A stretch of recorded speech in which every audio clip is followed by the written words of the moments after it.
নমস্কাৰ। এই মুহূৰ্তত অসমৰ লাখ লাখ মহিলাসকললৈ দিবলৈ ওলাইছো ডাঙৰ খবৰ। তো যিসকল মহিলাই ভিডিঅ'টোত ক্লিক কৰিছে অনুগ্ৰহ কৰি ভিডিঅ'টো স্কিপ নকৰি প্ৰথমৰ পৰা শেষলৈ চাই থাকিব, কিয়নো মহিলাসকলৰ বাবে আহি গৈছে এখন গুৰুত্বপূৰ্ণ খবৰ। তো যিসকল মহিলাৰ নাম এইবোৰ আঁচনিত অন্তৰ্ভুক্ত হৈ আছে সেই সকল মহিলাৰ বেংক একাউণ্টত অসম চৰকাৰে অহা 10 এপ্ৰিল তাৰিখে সোমাই দিব চৰকাৰী ধন। তো কি আঁচনি জানিবলৈ অনুগ্ৰহ কৰি ভিডিঅ'টো স্কিপ নকৰি প্ৰথমৰ পৰা শেষলৈ চাই থাকিব। লগতে মোৰ চেনেলত নতুন হ'লে প্লিজ চেনেলটো ছাবস্ক্ৰাইব কৰি মোৰ লগত থাকিব আৰু ভিডিঅ'টো শ্বেয়াৰ কৰি আপোনালোকৰ বন্ধুবৰ্গকো চোৱাৰ কাৰণে সুযোগ প্ৰদান কৰিব। তো বলক ভিডিঅ'টো আৰম্ভ কৰি এতিয়া আমি বিস্তাৰিত জানি লওঁ। তো আপোনালোকে মোবাইল স্ক্ৰীনত চাব পাৰিছে অসম চৰকাৰে মহিলাসকলৰ বাবে প্ৰতি মাহৰ 10 তাৰিখটো পেঞ্চন আৰু অৰুণোদয়ৰ দিন হিচাপে ঘোষণা কৰিছে। তো প্ৰতি মাহৰ 10 তাৰিখতেই কিন্তু অসম চৰকাৰে এইকেইখন আঁচনি টকা প্ৰদান কৰে। লগতে অহা 10 এপ্ৰিল তাৰিখে অসম চৰকাৰে নতুনকৈ কেইখনমান আঁচনি টকা অসমৰ লাখ লাখ দুখীয়াৰ বেংক একাউণ্টত সোমাই দিব।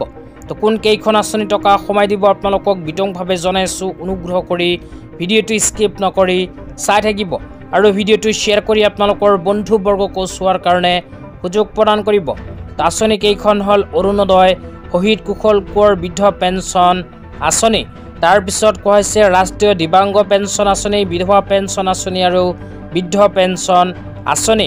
এইকেইখন আঁচনিত যিসকল দুখীয়াৰ নাম অন্তৰ্ভুক্ত হৈ আছে সেইসকল দুখীয়াই অহা 10 এপ্ৰিল তাৰিখে নিজৰ বেংক একাউণ্টত 10,000কৈ টকা লাভ কৰিব।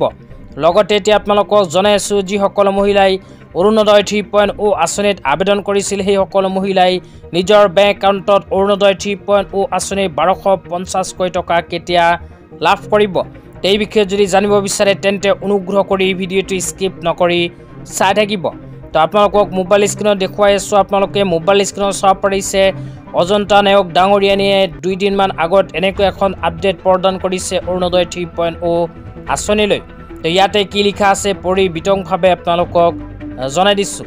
তো ইয়াতে লিখা আছে আজি ভিডিঅ' কনফাৰেন্স যোগে অৰুণোদয় 3.0 সন্দৰ্ভত জিলা পৰ্যায়ৰ নিৰীক্ষণ সমিতিসমূহৰ সৈতে এক পৰ্যালোচনা বৈঠক সম্বোধন কৰোঁ।